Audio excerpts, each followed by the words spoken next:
welcome back to my channel. I hope that you're having a really great Wednesday. I know that I am, and today I'm going to be sharing with you my thoughts on Because You Love to Hate Me. This is a collaborative book that has a bunch of authors as well as some amazing booktubers right here. I have been wanting to read this book ever since I saw it when I was rummaging through Barnes & Noble in the YA section. So this has 13 Tales of Villainy. This is where a plot or prompt was designed by the booktuber and given it to the author to write their own villainous tale with. And they do have some QAs. I will be honest with you, I wasn't as much interested of the QAs as I was actually the stories, because some of these authors I've never even heard of. So I wanted to definitely dive in and see what kind of writing style that they had.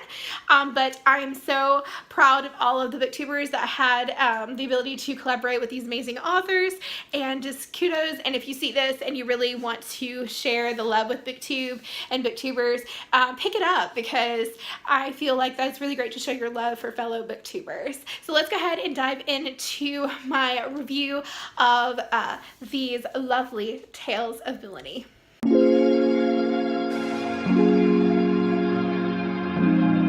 So, going into this book, I knew that there was 13 tales, so I wanted to rate each one of them from a scale from 0 to 5. 0 is least likely to pick up if it was a full-fledged book and did not give me vibes that there was an actual villain in the story. 5 is, of course, yes, oh my gosh, it was dark. It made me fall in love with the character, made me realize why I love villains to begin with, and I would definitely pick it up if it's a full-fledged novel of itself. So, without further ado, let's start off with the first story. The first short story that I have for you is going to be Blood of a Mer by Renee Ahdieh, and she collabed with Christine Riccio, and her booktuber name is Poland Bananas Books. And the main character, Roan, is so relatable, and if you've ever had a friend or sibling that is clearly preferred, or you perceive to outshine, or whatever the case may be, or you're made to feel that way, essentially, I can see why villains are made, not born. And this really shaped him as a character, and he tried to fight it, and it was really sad but also satisfying for him and you as a reader if you decide to read it. So I really enjoyed it. I'm so glad it kicked off the story, because I just love Renee Ahdieh and her writing style, and I'm so thankful for the prompt that was given to her, because it definitely sucked me into this book and kept me wanting to come back for each one of the other collaborations. I give this short story a scale of 5 stars. The next story is called Jack by Anne-Marie, and she collabed with the booktuber The Lushables, aka Tina Bark. And this is a retelling of Jack and the Beanstalk from the ogre's point of view. And I really liked it because it made you think that the main character was kind of empathetic and sympathetic, and she really wasn't going to do anything, but then you see what she's been talking about the whole time as you dive into it, and how the betrayal with Jack, and how she knew what she needed to do to become the empress of the ogres that she truly needed to be able to do what needed to be done. And I really loved it, and I give it a 4.5 stars. The next book is going to be Gwen Art and Lance, and this was written by Soman Chaney, and she collabed with Samantha Lane, which is Thoughts on Tomes. This story, if you can tell by the name, is a retelling of Arthur and Guinevere and Lancelot, and this particular style is something that I don't normally read, which is kind of like a text message format. It kind of reminds me of that movie Unfriended, like the first part of it or whatever. And I usually don't go into those types of things, but I really enjoyed it. It really kept like the suspense building and building and building. I'm like, how's this gonna go? How's this gonna go? How's this gonna go?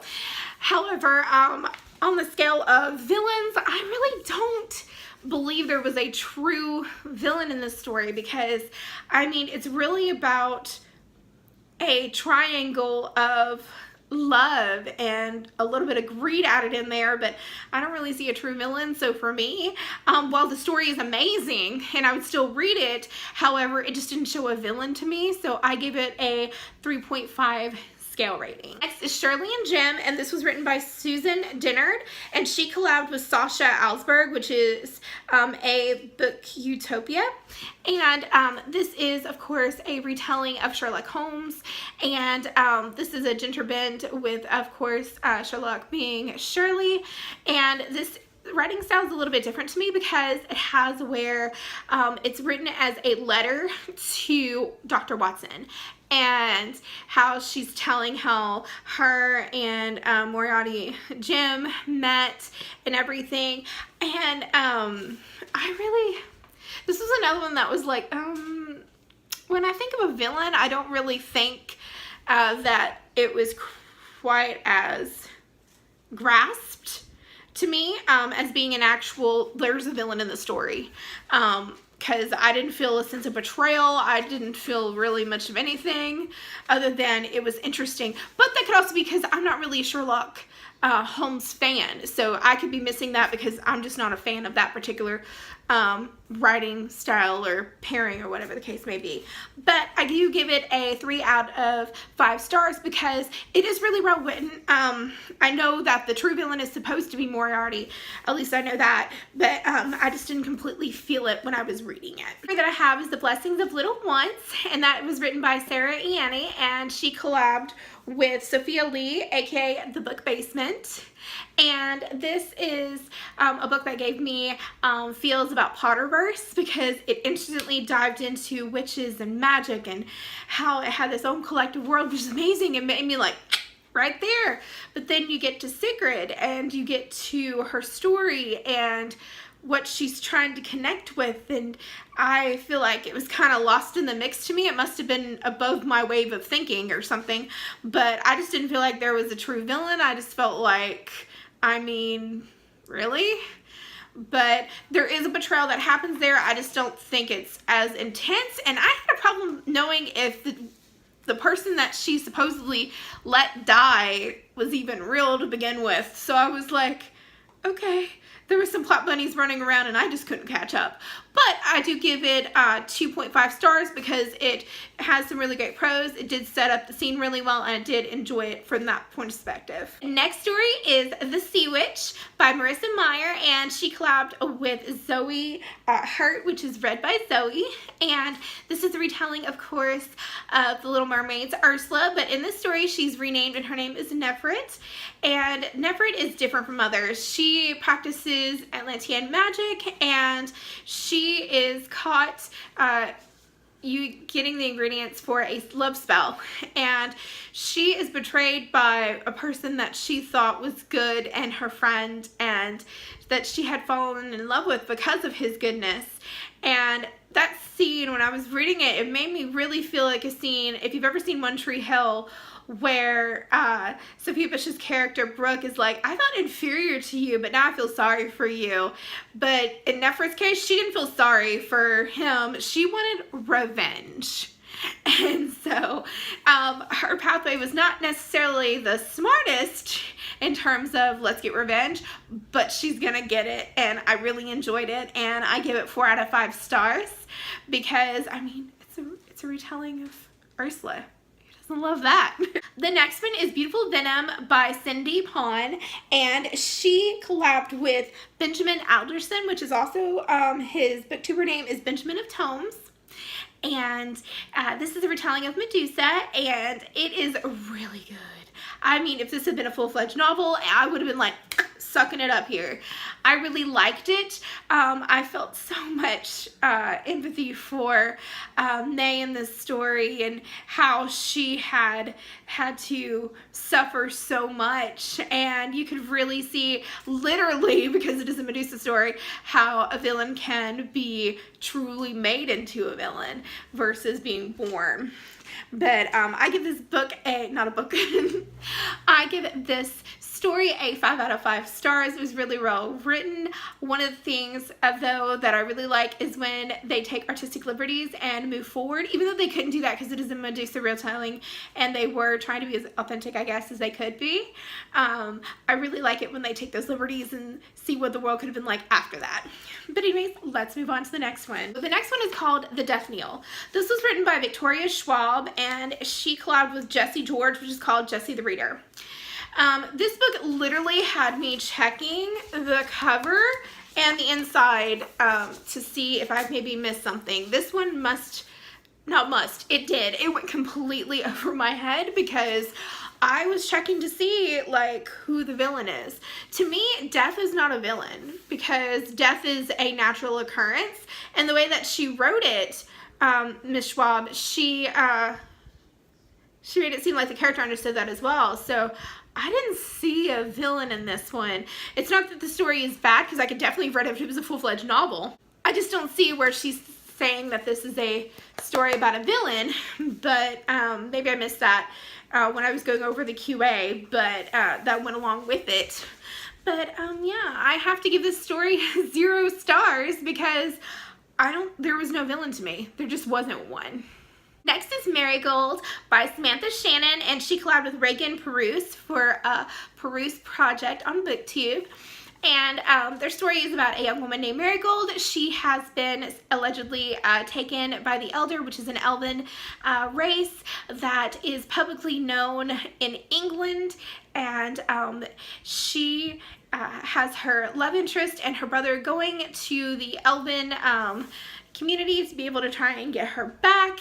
However, the story is told from her lover's point of view, and the lover finds out that there are a lot of things that just weren't so. And ultimately, I really enjoyed how both he and her brother got their ending, because it shows how even ignorance can really kill you, and it did. So I really liked it. I think it was really good, and I give it 4 out of 5 stars. Next is gonna be You, It's All About You by Adam Silvera, and he collabed with Katronia Feeney, which is known as Little Book Owl. And I really think that I didn't really enjoy this one as much. It's really well written. You do get a world built for you, which is really nice. It does explain a lot of stuff, but I just couldn't get into it. Amanda, the villain behind it, she's really good. She knows how to make sure her revenge dish is on point. I will tell you that. I just couldn't get into some of the macabre part of it. So yeah. Other than that, it was really good, and I give the story a 4 out of 5 stars. The story is Julian Breaks Every Rule, and this was written by Andrew Smith, and it was collabed with Raylan LeMay, which is Padfoot and Prongs 07 on BookTube. And I honestly just didn't like the story. I felt like it was just a bunch of venting from a teenager about a bully and how he wished that he could kill him, but he doesn't do anything about it. He just lets things happen and seemingly doesn't get in trouble. So I'm just like, I don't get it. But because I didn't care for it, I don't feel like the story really felt like a villain story for me. I give it a 2 stars. And the next one is Indigo and Shade, and it was written by April Genevieve Touchlook, and it was collabed with Whitney Atkinson, which is known as Whitney Novels on BookTube. And I really like the story. This is a retelling of Gaston, and if this was a TV series, I would so be watching this TV series. It is so well done, and I would love this as a book series. If it was ever made into a book series, that'd be so amazing. I love the world building that was done, and how really Gaston is a villain, but he is one that is really made into one, and he did it to himself so that he could be with the person that he loves, and that makes for a lot of good tropes. So I really enjoyed it. I give it 5 out of 5 stars. And the final story is Sarah by Nicola Yoon, and she collabed with Kat Kennedy, and her booktuber name is Kettle Buggery. And honestly, I just didn't care for this story. I know that it is supposed to be where like you're supposed to pin two siblings against each other. One is supposed to be otherworldly, weird, and horrible, which does fit the bill because Sarah is that. There's no doubt Sarah is freaky.